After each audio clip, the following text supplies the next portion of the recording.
Before we dive into today's episode, I have something that can help you if you've been ghosted and you need relief fast. I'm Gretta, your host and a certified PBT coach.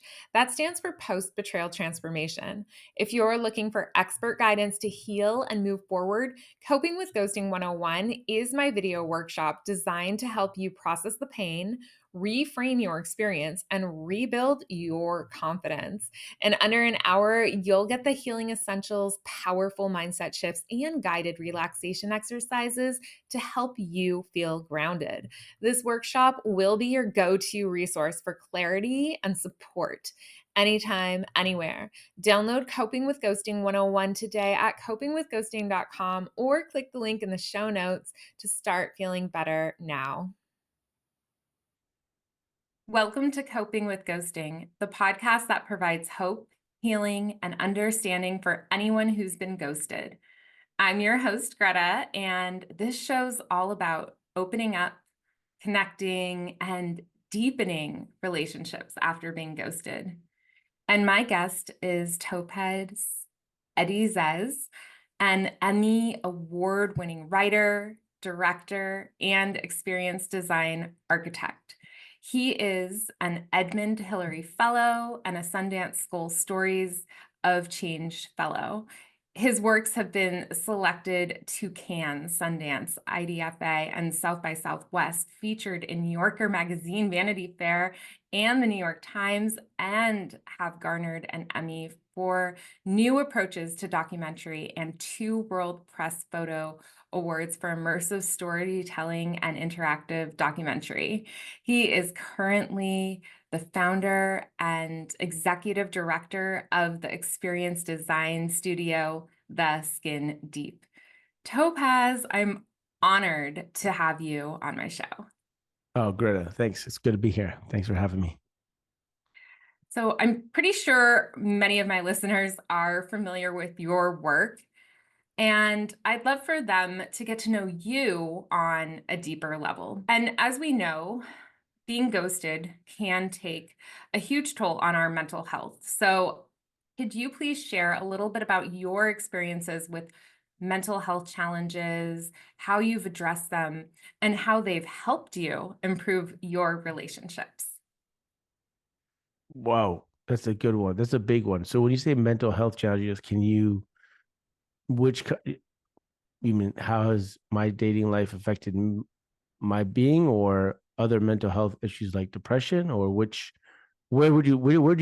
type of mental health would you like to explore?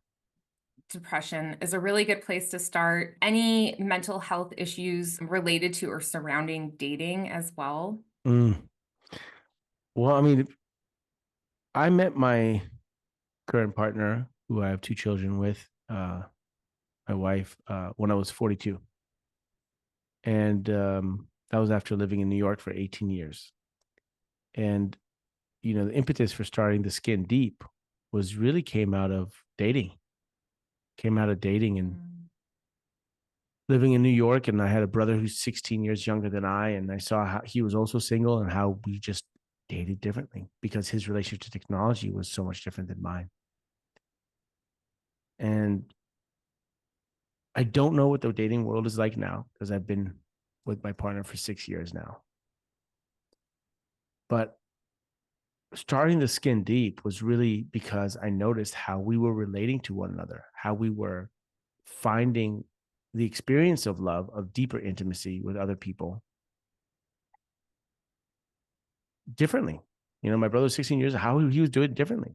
So for me, that's what started the Skin Deep. I just saw how we were dating differently or how we're engaging differently. And I was actually had a conversation, which I think you'd find this interesting, that really struck me. I was working on a script that I was writing, and I happened to be in some cabin in Idaho, and it was the winter time. And I just was dating a woman, and she was in Brooklyn, and we were texting each other. And she said, Topaz, because I ended a lot of my texts not with love, and she said, so when you say the word love, do you mean that in like the English way, how they use that vernacular of like love you, like flippantly, or do you really mean love? And I read that and I said, okay, we need to have a conversation. I need to call this person. Like if it was, we need to have a conversation. We're dating for about 6 weeks at that point. So we called, and I called her. I mean, if I was in Brooklyn at the time, I would have gone, we would have met, but I called her up. We chatted for an hour about our relationships, our feelings, where we were at, what we, and at the end, she just said, thank you so much for calling me up and conversing, because, I had met her on a dating app. She said, all the other relationships I've been in recently, all the intimate conversations that we've been having were over text, if at all. Yeah. Right. And what struck me the most about that was not that comment, but was the comment that we were only 5 years apart. I was 36. She was 31. And I thought, wow, because for me, it felt like it's good to have conversations about this stuff. Now, I'm not going to say that I haven't ghosted someone in my early 20s. And, yes, I have. And it's great listening to some of your podcast episodes, because it gave me greater clarity about possibly why I was ghosting. We could talk about that too. And obviously I've been ghosted, right? But I just saw how, 11 years ago, that's when we started the Skin Deep, how our relationships were shifting in lieu of the technology that was in our fingertips, and how we were conversing with each other differently, how we were connecting with each other differently, and more importantly, how you're connecting with yourself differently. And that's really the impetus for creating the experience design studio, the Skin Deep, which then, the and is our most successful kind of flagship experience, which is the card games and questions and the video series. And so, that in the dating world, like, I've had the challenges. We can talk more about that. I had one experience I remember where I got ghosted, and I was sitting in the subway and I was really depressed. And it was a Saturday morning, and it was clear that I'd been ghosted. And I was like, and I was in the subway and I was depressed, and I was heading to Central Park to meet some friends. And then this kind of voice came and said, Topaz, you're going to be depressed. You're giving this other person so much power, and it's going to ruin your day today, and it's going to ruin your next week. What are you getting from it? And there's something that I got from being a victim. There was something I got, victim. I don't think that's the right word, but putting your own self-esteem, for many of my 20s, I put my own self-esteem in someone else's hands. And when they responded to me positively, I was like overjoyed and high. I think I'm like the anxious attachment pattern, but I also had the avoidance one, because when they would stop, turn around, and love on me, I would avoid and run away. And so there was that constant interplay. And I remember being on the subway, I said, Topaz, what's the question you're going to ask yourself now? Are you going to ask yourself why she ghosted you? Or are you going to ask yourself, what are you going to take away from this for the next relationship? And that immediately gave me a different answer, which put me in a more positive mindset. And was like, okay, I'm going to learn from that relationship. I'm going to move on to the next opportunity. Wow. Just one story. Thank you for sharing that. And wow, I think a lot of listeners are probably really relating. I think most people who are listening to this have been ghosted, and they're like, okay, now what? What am I going to do? How am I going to reflect on this relationship and learn from it? I mean, I have, another big moment was a lot of my 20s and early 30s, I was definitely chasing,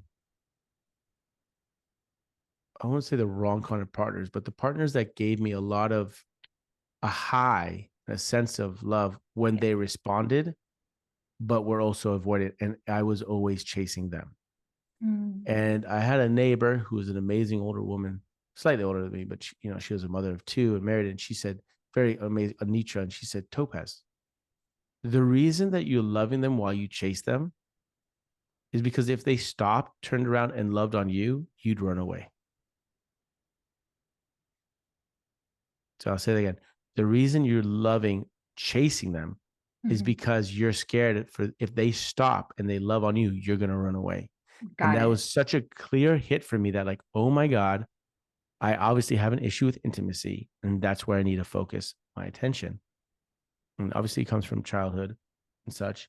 But that was a huge shift that I was like, you know what? I'm not going to keep chasing this.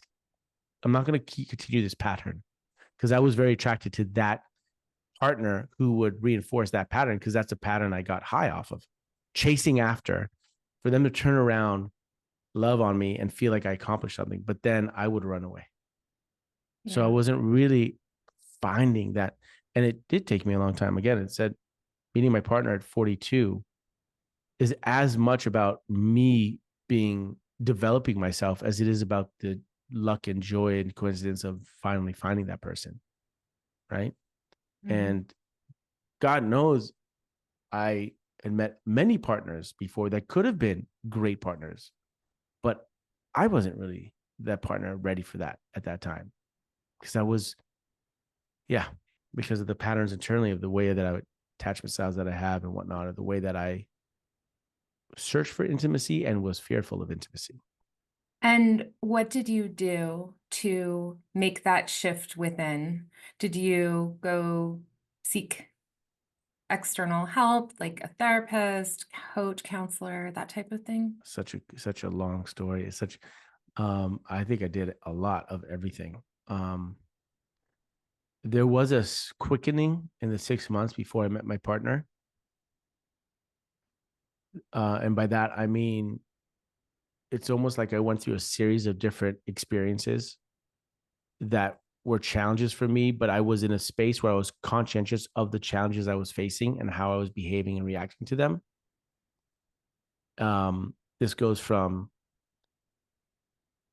having an experience at Burning Man to then going off to marrying your best friend and being the pastor at your best friend's wedding to his wife and seeing that love and being in the center of that vortex and holding that space to then having an old lover come back who rejected you but now comes back and wants to be with you, and how do you handle that, to then facing almost my company dying and having to let people go, to literally the next morning facing my father being in the ER. And it was a series of incredible rapid tests. But I was in a place, and this is 6 months before I met my partner, but I was in a place of very much conscientiousness of how I was reacting and being in those spaces. Mhm. And a key motto that I was carrying in that time was, as a mask, if you believe in the polarity, if you buy into the masculine energy and feminine energy, which for me was a, an artifice and architecture of understanding that works for me as a masculine energy, was your job is not to search. It's to find yourself rooted in the earth. So don't go chasing out after these other energies, and trying to, no, you ground yourself. And then the feminine energy, which moves differently than masculine energy, will find itself on you. It's like pollen that flies through in springtime and fall, right? Springtime, Mhm. it's the pollen's out and it lands on a stalk. Mhm. And then there's a connection that happens. And okay, I'm the stalk, like the stalk of the tree, of the rose, of the flower, right? Ground myself and have the faith that the feminine energy will come along and will attach. But the question is, am I grounding myself? And more importantly, in the practice of getting to that place of relationship along the way, I mean, practice means you have a relationship with someone, you have another one, you have another one. How am I practicing the dance of that relationship? How am I showing up? Now, if they ghost me, they disappear. Okay, what can I learn from that? Not why do they ghost me? What can I learn from that? Because, and so how am I showing up? How am I dancing in the space of relationships? Am I improving the way I dance? Am I improving the way I am being in the space of relationship? And at some point, I'll get to a point where it's clear to me what my space is, what my boundaries are, what I'm looking for, how I'm being in it. And then the right person will enter that space, and I'll have faith that that will happen. That's kind of been a little bit of my story. Wow. I was getting chills from that. That was really powerful. Thank you. Yeah. And I just, as a follow-up to that, how did you end up meeting your wife? In the most unexpected places. And Mhm. that's what's just reminder that um, it's, our brains are built to protect, but your Mhm. heart is built to connect. Your brain is built to protect. Your heart is built to connect. Faith is an empowerment vehicle for the heart, not for the brain, because the brain doesn't believe in faith. That's a leap of faith. Are you crazy? Mhm. And for me, I had been looking with my brain for so many years for a partner because I'm a romanticist. I mean, one of my earliest dreams as a child was loving my soulmate. And I would have dreams and feel it as a 4, 5, 6 year old. You know, it would come in the form of a bee or a bird or a person I couldn't see their face, but I knew what that love was like. And then I forgot about it. And then I only started remembering it in the last few years. And I had always been looking for that subconsciously and for that partner. And you have that list. Do they hit the list and whatever? But I also wanted a divine partnership, something that was really like in coherence with something that was beyond my mind. It was in my heart. And for that to happen, I had to have faith that the universe would present it when it was the right time. So the question wasn't what if I was going to meet them. The question is, well, how am I preparing myself and practicing so that I'm in a place to fully have this experience with the other soul that life will bring to me or present to me? And that's basically was my growth pattern. So that was part of like having the faith. Like I don't need to go out and look for it. I need to ground myself in the space as a masculine energy. As a feminine energy, if you buy into that, I think that's a different energy, right? And I'm not talking about men or women. I'm talking about energies. Like you can be a genders of, yeah. So I'll stop there. But look, I met her randomly in a place that I avoided, which was Guadalajara, Mexico. I didn't like the name of Guadalajara. I've lived in Mexico City. I traveled through Mexico. I never went to Guadalajara, Mexico. I ended up going there. My friend said, oh, when you go there, you got to meet these 3 people. So I met the first 2. I almost forgot about the third. Oh, wait, there's this other third person. Let me go visit them. And that turned out to be my wife. And I never expected to meet her in that place. But the point was I was prepared. I was well practiced. And the universe presented itself to me. That's such a beautiful story. I really love it. And I know my listeners are going to get a lot out of that. I haven't really addressed that on my podcast ever. So thank you. I mean, can I give one thing, which is the flip side of ghosting? And we can go back to that. But yeah, look, this has worked for me 3 times. And what has worked for me? It's writing a list. And everyone now says, oh, yeah, I've heard about that, writing a list. The key is not about writing the list, although you have to do it. What's key is the emotional state you're in when you write the list. And that's what people miss. The emotional state you're in when you write the list. Yes, you need to. This has happened for me 3 times. The first time, and what I mean by emotional state is it's not what you want, because what you want means you don't have it. It's what you see. It's like what you see with your third eye. So when you're in that emotional state where you just know, you're like, I know it. The vortex opens, the space opens, whatever it is, and you just feel that confidence. You're like, I see it and I know it. My whole body. It's not like I want it to happen. And when you want it to happen or desire it to happen, you're desiring something that you don't have. Right? It's like if I ask you to describe what you see behind me, you're going to be a lot more confident doing it. Right? If I ask you to describe what's in, behind the camera that you have no idea, you're just going to guess, and you're going to be in a different emotional state. So when you see a moment of clarity and you're like, I see what it is, write the list in that space. And when you write the list, you want to write 3 things down. 1, how you feel. Sorry, that's the last thing. First one is what is present. What is present in the relationship? What is present in the other person, right? What is not present? What is not present? And the third thing is, how do you feel in the relationship? And you write as clarity. You're not saying what you want or what you desire. You're saying, what do you see? What do you see with your full intuition, with your full knowledge, with your third eye, if you will? And you write that long list. Just describe it. And then you put it aside and you relax. And you be present to the moment, and the universe will bring it to you. I know it sounds ridiculous, but it happened to me 3 times. The first time I wrote, what is present? Boom. And the person showed up and it was amazing. But what I did not write, what was not present. And then I wrote the list, what is present and what's not present. And then the person showed up and it was amazing. But then I forgot to write, how do I feel? And I felt like I was walking on eggshells. So then the third time I wrote, what is present, what's not present, and how do I feel? And 3 months later, boom, I'm telling you, I met my partner. That's such a great exercise.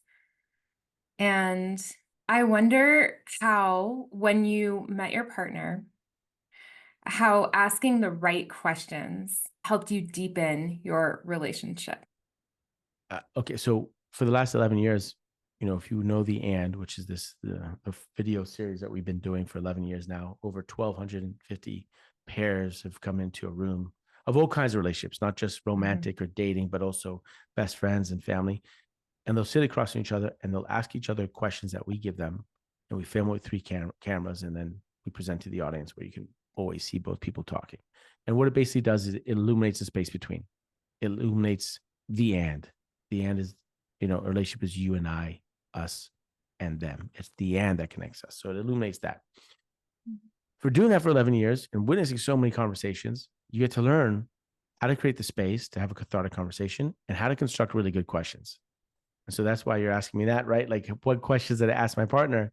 And I think what's interesting is like the question I asked myself, or the awareness I had in finding that partner, which was, regardless of how this ends or doesn't end or whatever it is or wherever it goes, I'm ready and down to learn the lesson. Like, I don't know where this script was go. I don't know how this script is written, but I'm so intrigued and I'm so ready to learn the lesson, even if this thing crashes and burns, because I've never been on this roller coaster before. And I'm going to discover different parts of myself on this roller coaster. Because there's other roller coasters that I've been on all the time. And sometimes you meet someone and you're like, I know exactly how this is going to go.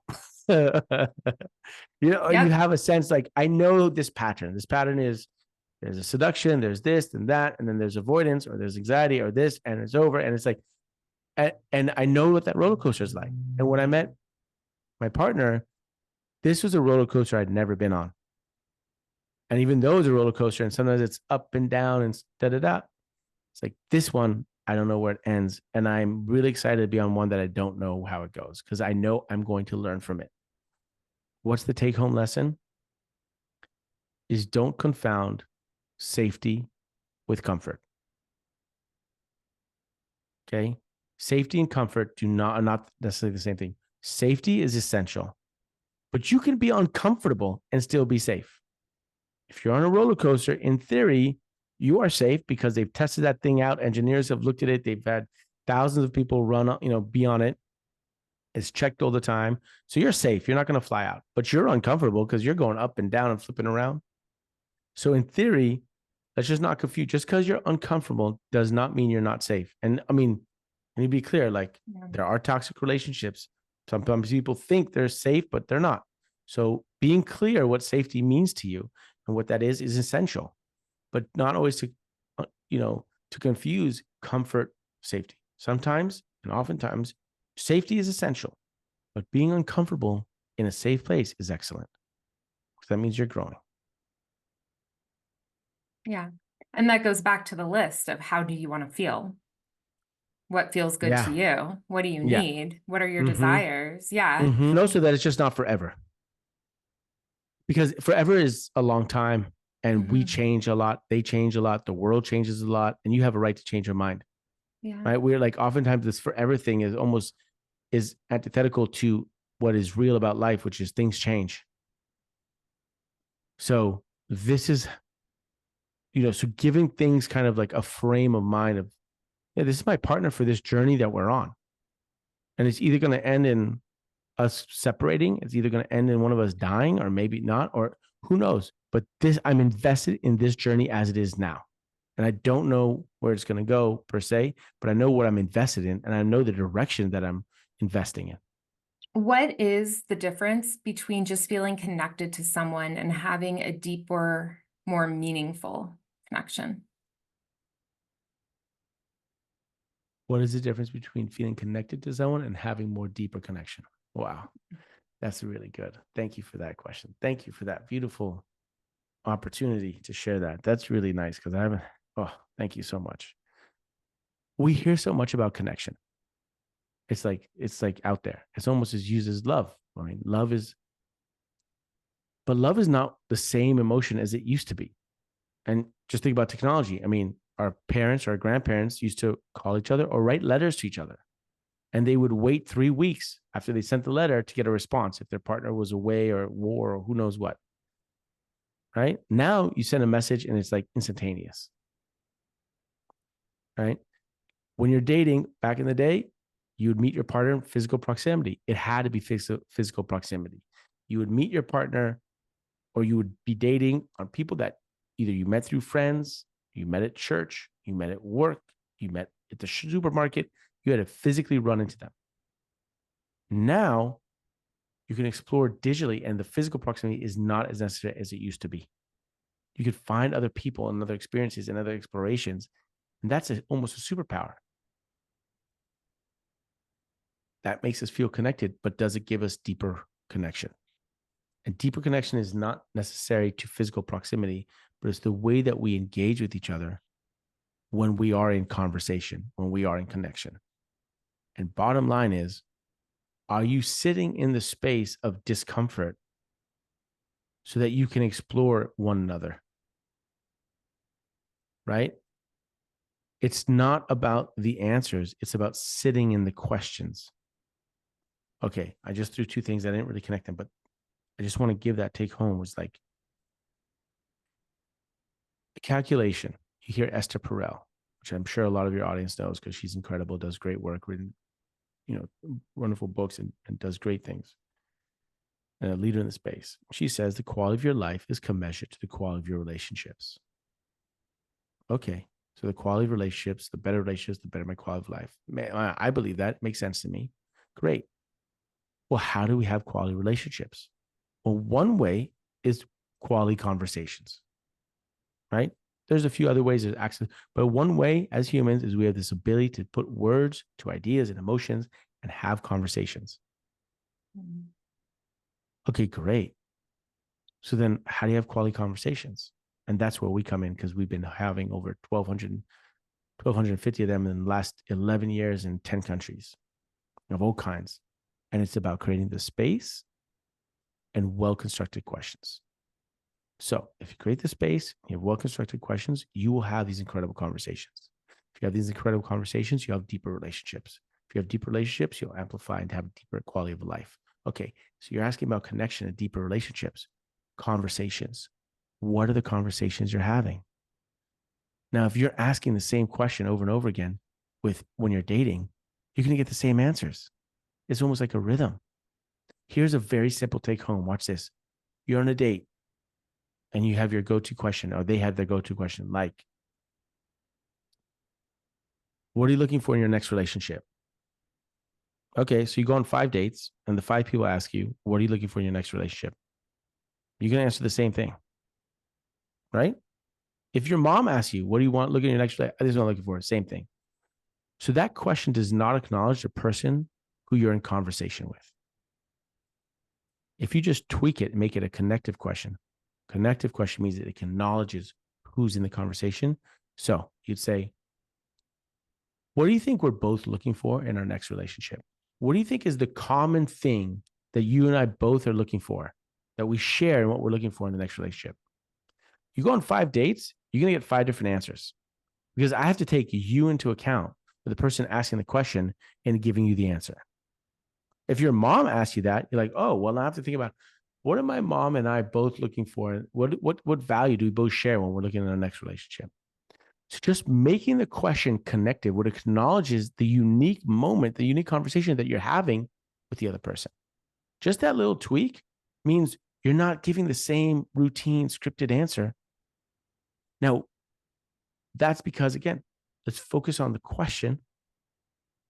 You create a better, a well-constructed question that's unique because you're acknowledging the people in the conversation. It's going to lead you into a new place. It's going to lead you to a place that you're having a conversation by virtue of the fact of the synergy of what's there.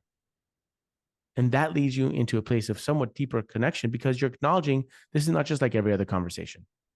When you give the same answer every time, it basically says that the other person in front of you doesn't matter because you're giving the same answer. So if you ask more well-constructed questions that acknowledge the people in the conversation, you're going to have a unique conversation every time. Deeper relationship. Why? Because you're exploring new space.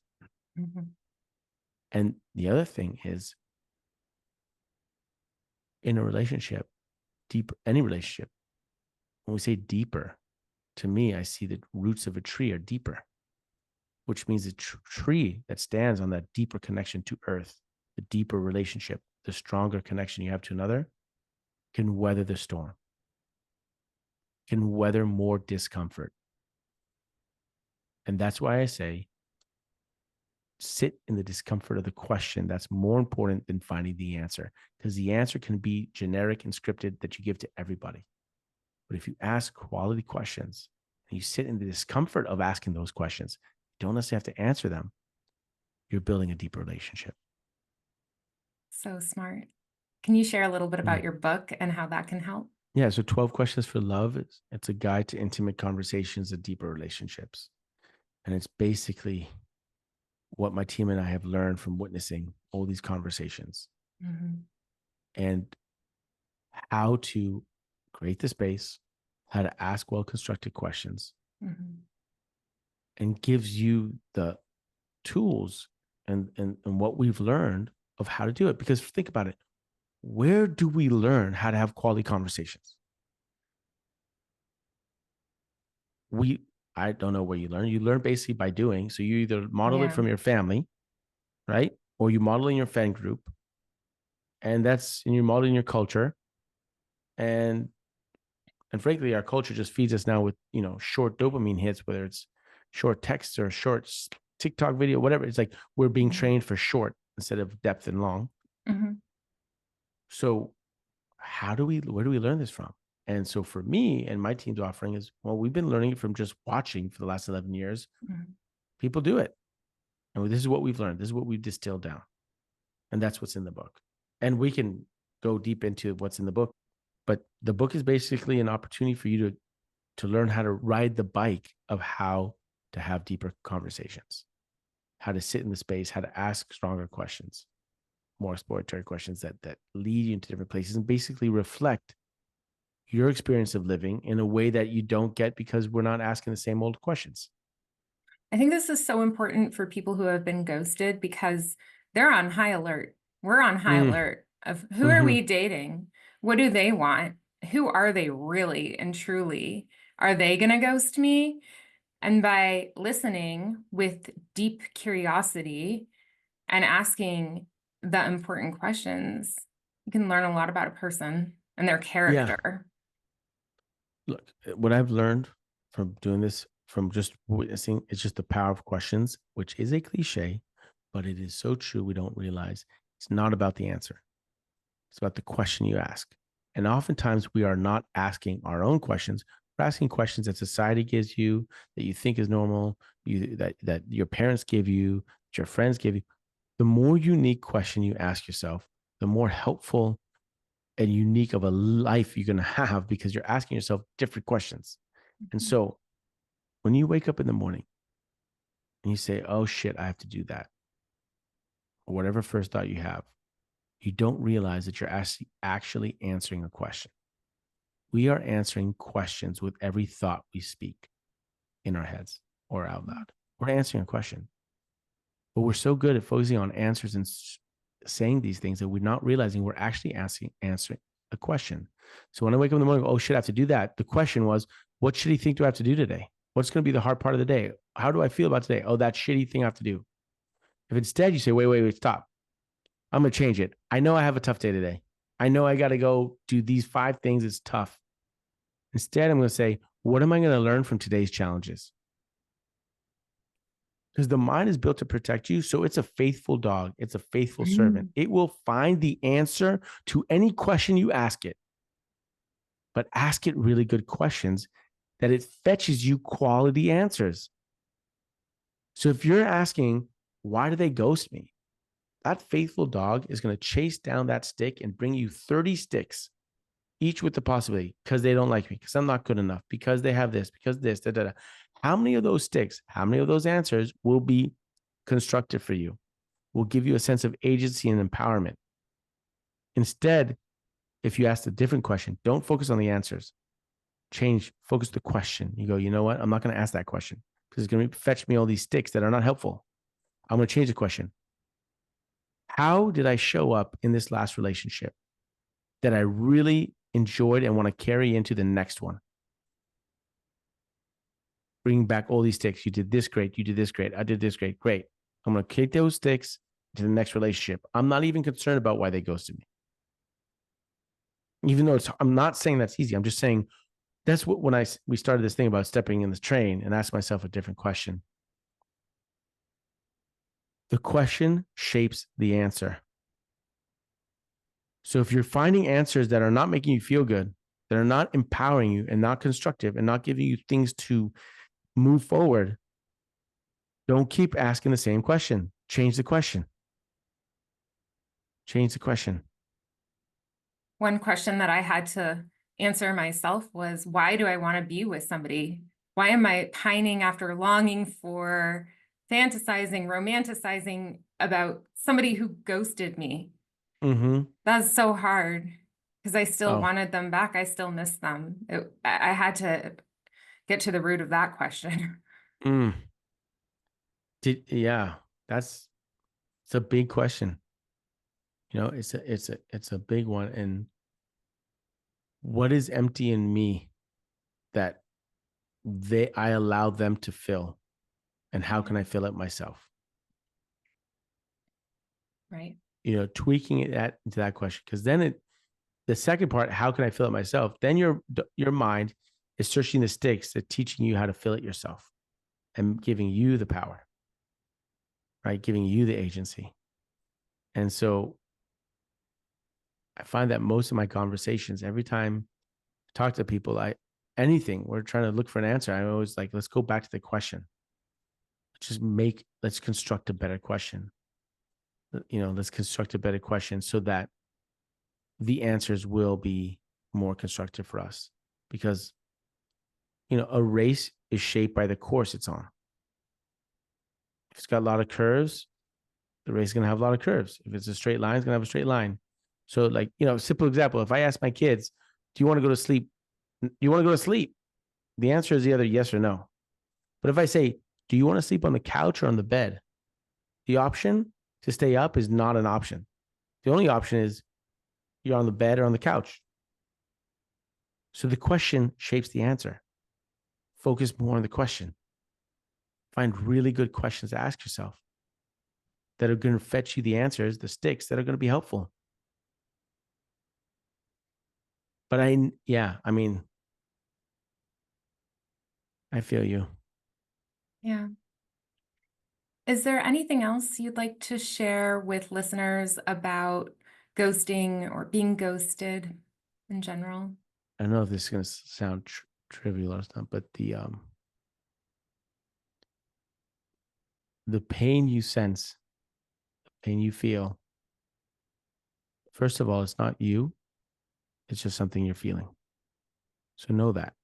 So know it's not you. It's something you're feeling. It's something that you can pass through. And also, it is the fodder from which you will blossom. That energy of the pain and the hurt means that if you go into it and explore it, there are so many seeds that are yet to blossom to construct the love that you're yearning for and that you will have. That's beautifully said. Thank you. I love that. How can listeners connect with you and dive into your work? On social media, we're the Skin Deep. Just look up the Skin Deep on all the social media channels. We're particularly present on TikTok, Instagram, and YouTube. And to buy our products, it's on Amazon or theskindeep.com/shop. And yeah, that's basically the best way. I mean, I have my own personal website, but all my work and all our products and all our experiences and all our content is the Skin Deep, theskindeep.com. Thank you so much for joining me today. Thank you, Greta. Thank you so much. And listeners, please follow me at Coping with Ghosting on social media. Join my free and private Facebook support group called Coping with Ghosting, and leave a rating for this show. And remember, when you're ghosted, you have more time to connect with yourself and people who have stellar communication skills. You deserve the best.